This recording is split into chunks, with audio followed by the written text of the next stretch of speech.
স্বপ্নের ব্যবসা, অনলাইন ইনকামের প্রতিশ্রুতি নাকি বিভ্রান্তির জাল?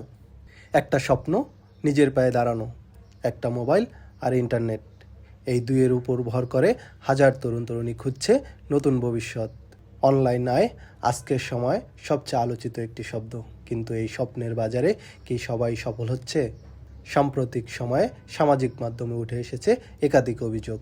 বিশেষ করে খালিদ ফারহান পরিচালিত কিছু ট্রেনিং প্রোগ্রাম নিয়ে শুরু হয়েছে আলোচনা।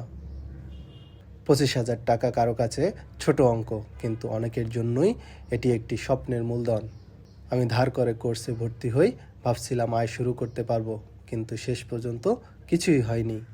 অভিযোগকারীরা বলেছেন, কোর্সের প্রচারণায় অতিরঞ্জিত দাবি, বাস্তবতার সঙ্গে মিল না থাকা সফলতার গল্প, পর্যাপ্ত সাপোর্টের অভাব। তবে এই অভিযোগের বিপরীতে সংশ্লিষ্ট পক্ষ বলেছে, তারা কোনো আয়ের নিশ্চয়তা দেয় না, বরং স্কিল শেখানোর প্ল্যাটফর্ম প্রদান করেন। বিশেষজ্ঞরা বলেছেন, অনলাইন ইনকাম সম্ভব, তবে তা রাতারাতি নয়।